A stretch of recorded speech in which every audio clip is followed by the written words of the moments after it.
Hi there, welcome to Boy Meets Quilt. I'm Andrew Hansen, and I am so excited to finally be interviewing someone in person again after a year and a half of pandemic-related lockdowns and isolation and all that kind of stuff. So, I'm here with my friend, Amy Fung-yi Lee, who is a work colleague as well as an artist, and so we get to spend a lot of time chatting while we're at work. And I really admire Amy's creativity, and I really am excited to have her as part of my interview series on the creative process. Hi, Amy. Hi. Thank you for being here. I'm glad to be here. Or I guess thank you for allowing me to be here in your home. This is Amy's home, and you can see behind us her workspace. She's a real artist, y'all. You've lived in many different places. Was any of that growing up in different cultures, different places, did any of that influence your process as an artist?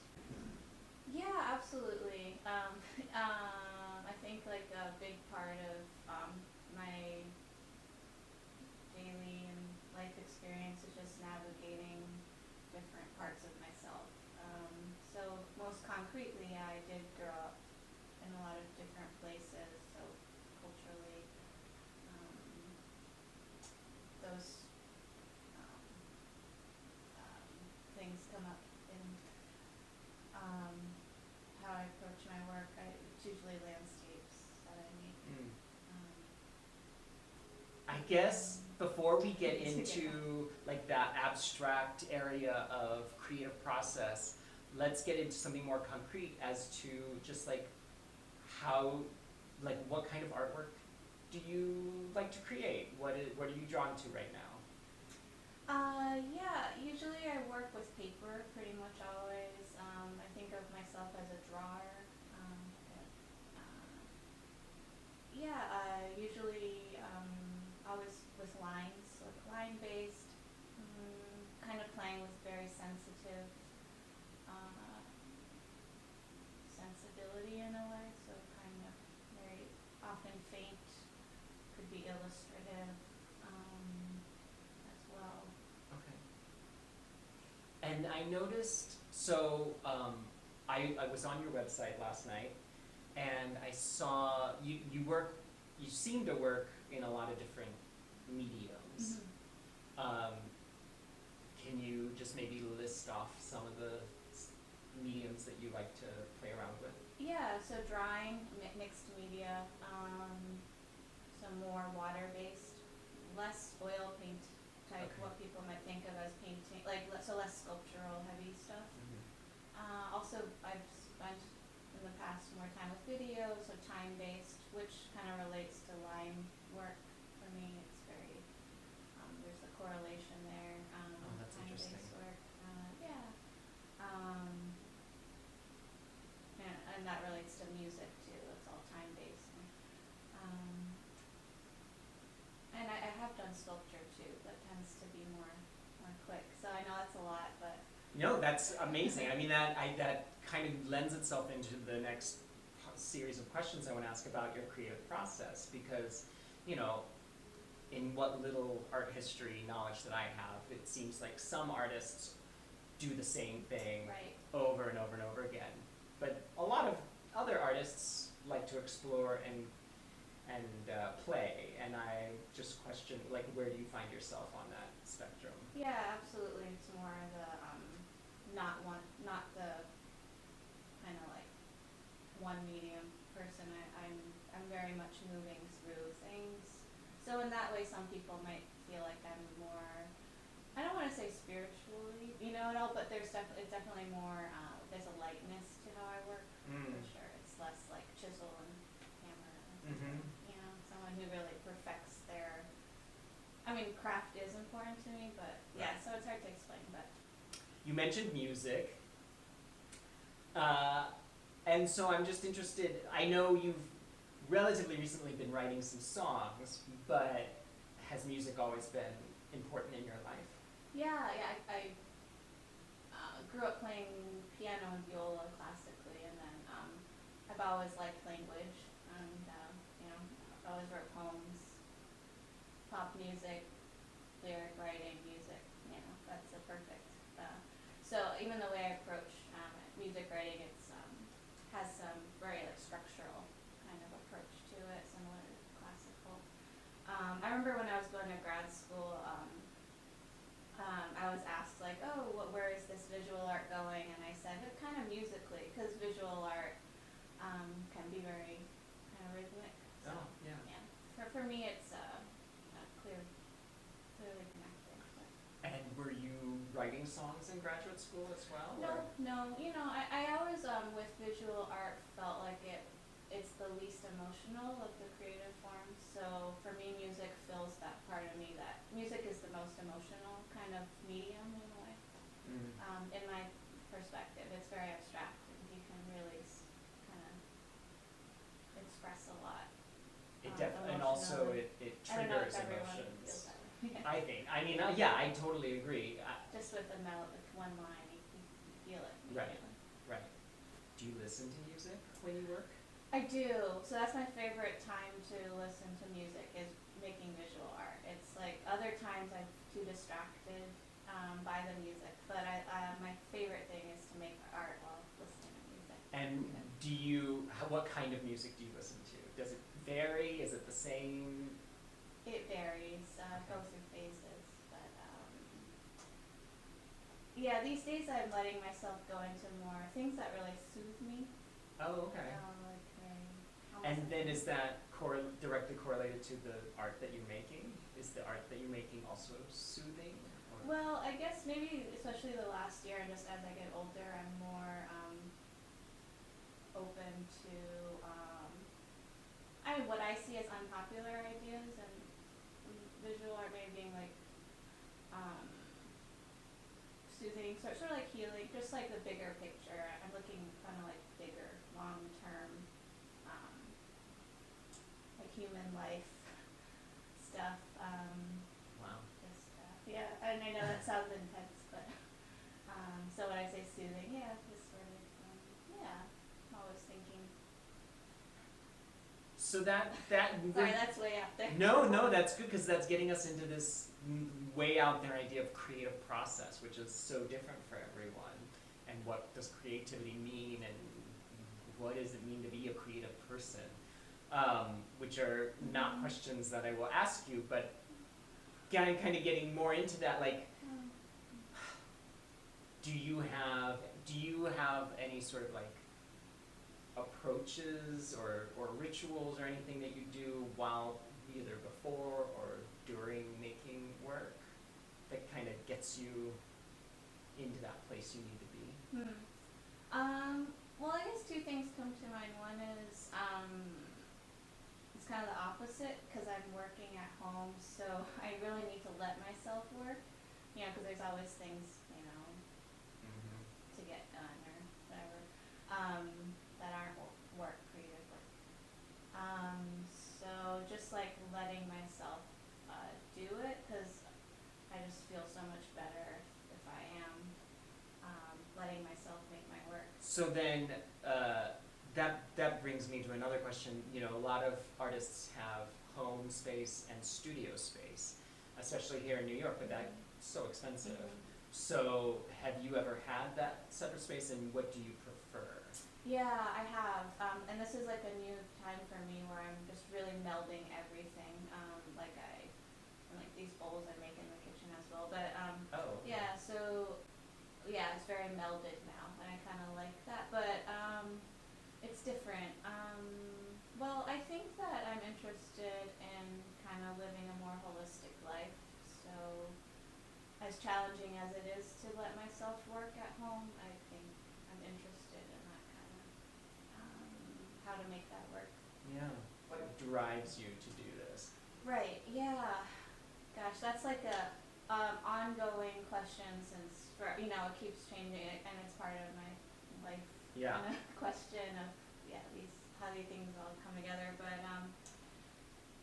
I guess the drive, like right now, it's just knowing that when I do let myself I say practice because some of the things it feels like practice to me, letting my, I literally just feel like myself more. So it's like knowing that how important it is. And I think it's easy to not do my work because of all those, whatever other things I'm distracting myself with.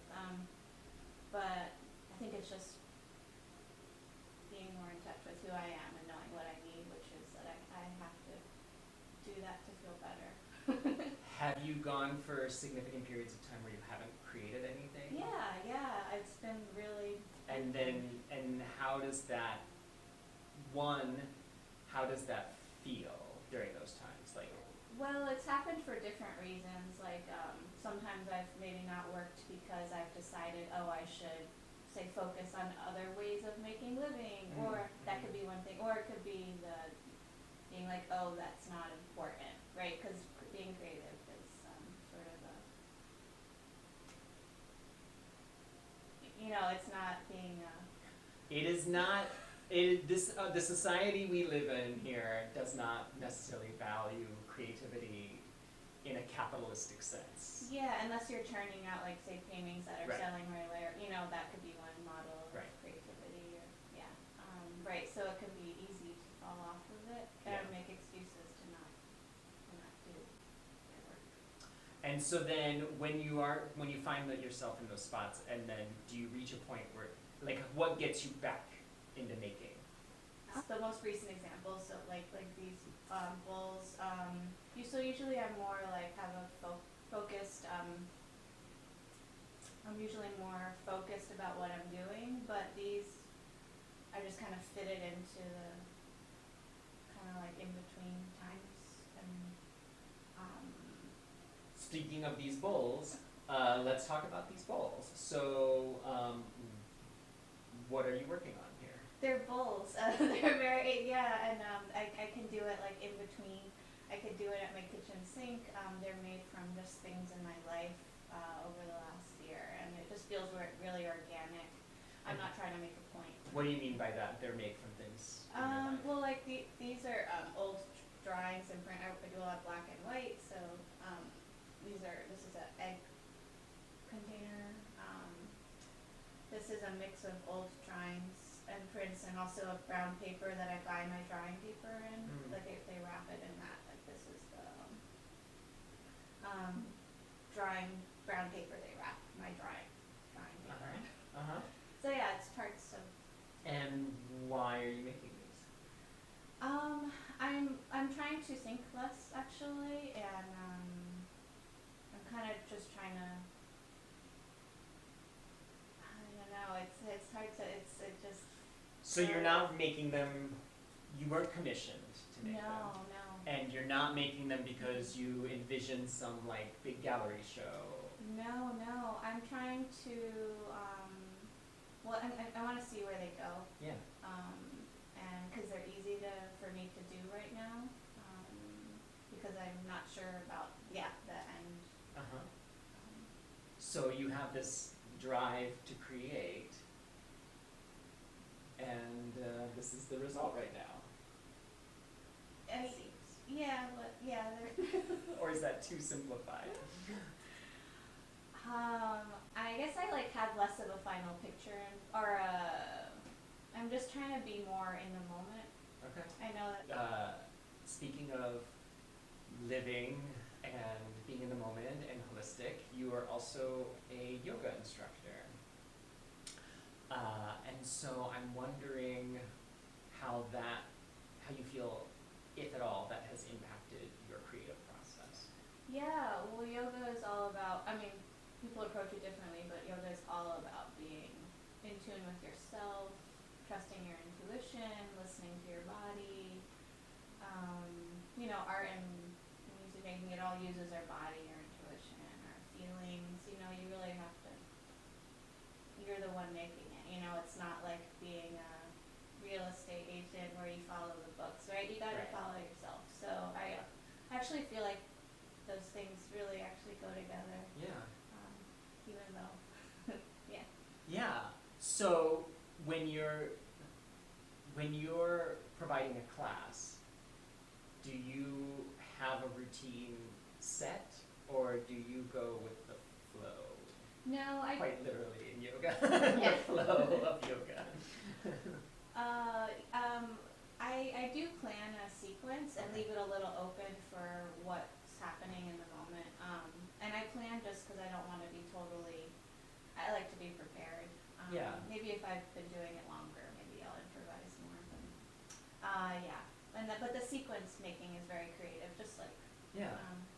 So when the pandemic first started, did you find yourself doing anything artistically or with your yoga practice or any way? How were you coping with like whatever was going on back in like February and March of 2020?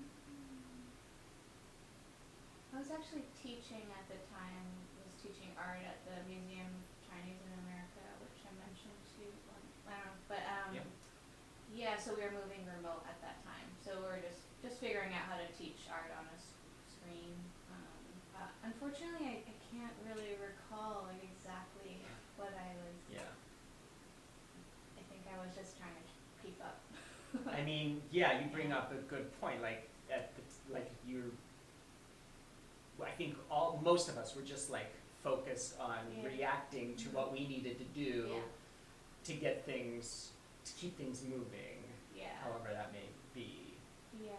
But then, like lockdown happened in New York for a couple months, and then lockdown was lifted as far as like super lockdown, but we were still basically staying at home. Did you find yourself getting past that reaction phase and moving into a different phase? Yeah, absolutely. I'm actually like okay on spending time on my own.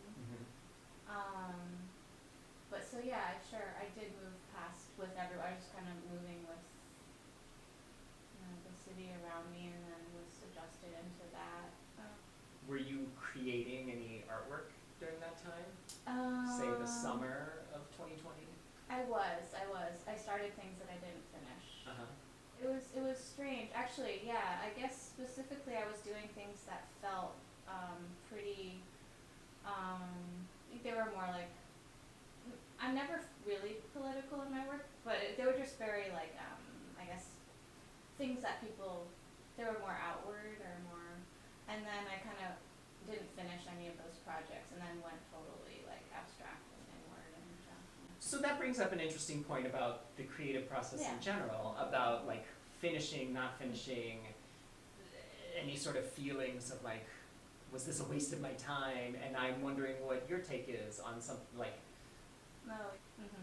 I know for me, when I'm doing like a new technique or something, or I'm working on a piece, on a quilt, and I know how I want it to look, but then I have to practice it, I'm always like, oh, I'm wasting fabric and thread and time and effort on this practice. I just want to do it, and I'm sure it'll be perfect. And of course it never is, and then I'm like, oh, I should have practiced. So how do you feel about like practicing? That's one part, but then also just the idea of starting something and then being like, you know what, I'm done with this, and it's not finished, and is that okay? How do you feel about that? I think everyone works really differently. Yeah. But I guess a couple things come to mind. One is I have a lot of unfinished work, so much. And then the main way I work often is like in series, like group of works. So I have some finished work that like I'm done with, and it feels like okay, that's finished. But also I work a lot. I'm not a quilter, but unlike a lot of artists I know, it's actually more in this like start and finish. Like I like the work to capture the experience of making it. Like I don't like to kind of like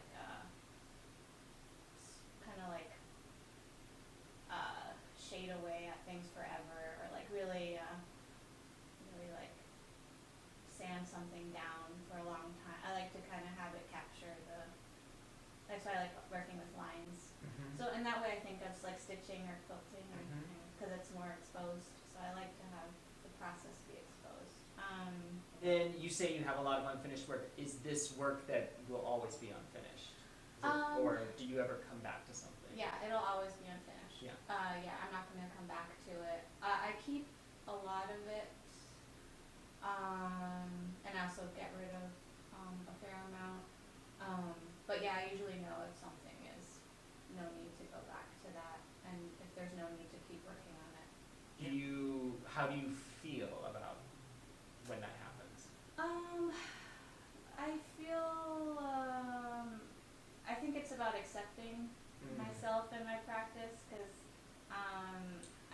I think that's something that most people who are creative have, that's a constant struggle. For sure. Yeah. Oh yeah, it's like one of the biggest parts of it.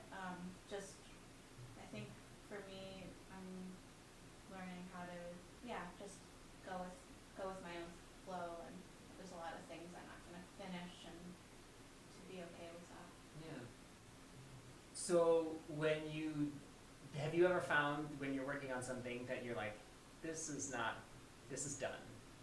And being done isn't like, it's not ever gonna be finished, and I'm putting it away. Does that ever springboard you into something else? Kind of, yeah. I mean, it's continuous.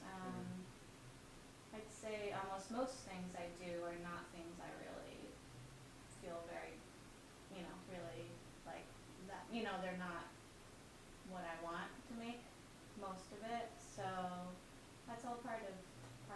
And then once in a while, I'll hit on something that I really do like.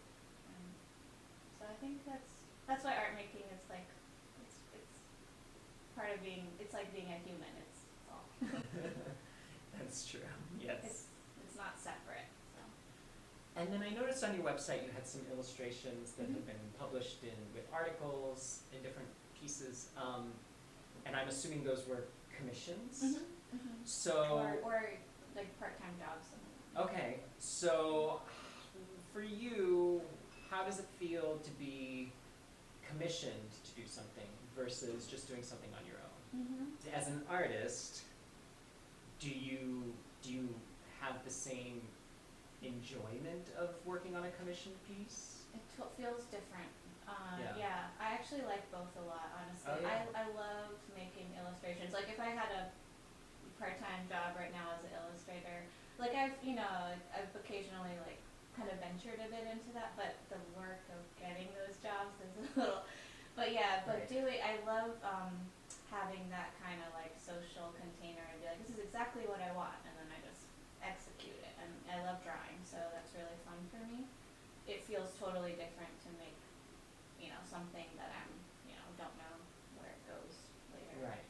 Feels totally different. Right. And even though it's connected. That's interesting. In some other interviews that I've conducted, we've talked about how parameters can sometimes help with the creative process. And how do you feel about parameters? Like when you're commissioned to work, are you given parameters usually? Yeah. Very clear ones. I like that. And some artists also work with parameters in their I don't know what the word would be,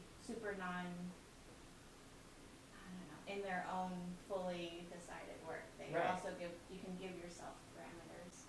Have you ever given yourself parameters on just your own work? Yeah, I have. I'm kind of like in a place in my life where where I feel like I know myself better, where I might not need parameters. I know it's very abstract, but I don't know if I necessarily need parameters right now. But yes, I think parameters can be really helpful. Interesting. Getting more specifically about your work, we talking about this piece. I just feel like I'm comfortable with it. I feel like it gets faint but that's the trouble with often when I'm working, why I might not finish things, is because the color will get too strong, and then it's or there's a line and that will disrupt it, or so kind of like I was saying, like lightness, right? So, but yeah, that was the first one I did in that series, and it was a discovery. It was my first time printing at home. Usually I print with the press. I don't know, talk to you a little bit about that, but usually I go to the press where where it's like with the machine and you're rolling, but I was doing that at home. So the whole process was a discovery, and and it's kind of like a lot of, it's a through line in my work. The way it looks is definitely.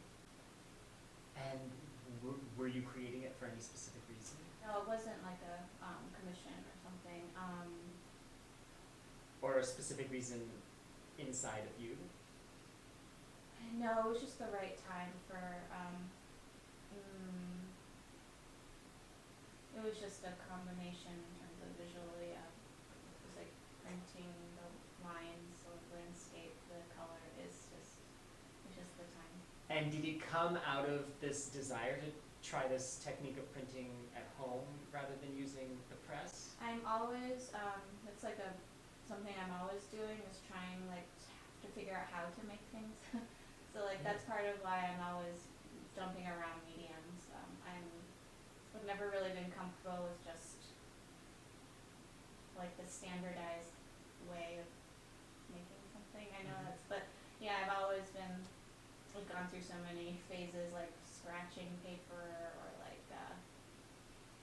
just never quite sat with any one technique, so yeah. So let's talk about your specific struggle. Yeah, I guess a couple come up. One is abstraction, and sometimes I fear going. I always want things to be understandable for people, so that's a struggle for me. Along the pressure of verbalizing, sometimes I'm I have to be able to explain this. But I think as I'm getting more comfortable just with myself and letting myself, just trusting that intuition and being no, it's okay to not know how to explain this, and you have to just trust yourself. I guess actually, yeah, these are super abstract, and recently I was sharing those with someone, and they just talking to them about it, I got more comfortable with the idea of being abstract. And so that's one struggle. I guess another struggle is working with very personal subject matter sometimes. I have a paper cut, which I can show also. But yeah, of my grandfather, for example, and there's another one of my on my maternal and paternal side. So sometimes I question. I'm not really sure how those things relate to others, but those things are part of my art practice too. So yeah, those are two kind of common ones that come up. That's interesting that you have this struggle about that, because I feel like there's so many artists, maybe male artists, who don't care about any of that, who don't have any. I don't know. At least that's how it comes across. Where they're if you don't get it, fuck you. I love that I'm you the brought artist. that up. And it's interesting that you actually really care about. You want the person looking at your artwork to get that connection. I actually really appreciate you brought that up, because I think it is actually, and I am a feminist, but this is something, it's hard to kind of work with. It's also hard to figure that stuff out.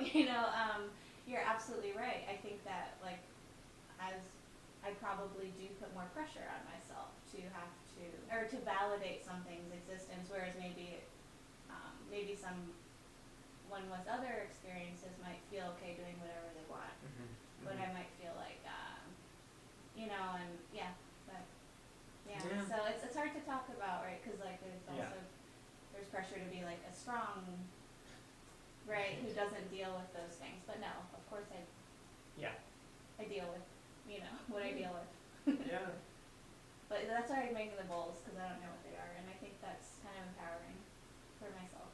That's great. Yeah, very cool. Do you also, back to the bowls, because they're made up of past artwork, past writings, or whatever, is it cathartic at all? Is the process cathartic at all? Yeah, I like using things that are part of my life. Yeah, I mean that. I noticed on your website you have you had a gallery show with a colleague. What was it? Mhm. Thanks for the taking. A thousand things for the taking, where you and your colleague took things that whatever had any sort of meaning to you and put them in the gallery and people could take them. That's a very concrete version of what you just said, where you actually were literally giving your things away Yeah. to people. What was that like? What was that? It was very much like, yeah, like the opposite of, it was very real life. It was, Mm. you know, a person, it was real objects. I wasn't, Were you in the gallery when people were taking your things? well, after we installed it, and it, no, it kind of lived there and then it changed over time. How long was that show up? I think it was like a month or so. Did everything get taken? A lot of it did, yeah. Yeah. Oh, but we didn't know it would I happen. think it's a fun idea. I liked it. And then, so you worked with a colleague on that. What is it like collaborating with someone on a piece? I love collaborating. I really like life to breathe through art, so it's just one way. It's hard to ground art in life sometimes because it can be isolated. It can be confusing if you're trying to sell. There's just a lot of things that can be weird about art making. So it's one thing I do enjoy collaborating when the I'm terrible at idioms, but like when the chime hits or when the can you think of When the time is right. yes Yeah. when it When yeah, the planets align. exactly. Yeah. Well, Amy, thank you so much for letting me come to your home and having this great conversation with you. It's been so lovely. Thank you. I've enjoyed it. Good. I don't know if I fully believe you. Oh, I just it's hard to express how I feel. True. And thank you so much for watching, and please be sure to subscribe to my YouTube channel so you don't miss any upcoming videos. Happy crafting, happy making, and I'll see you next time.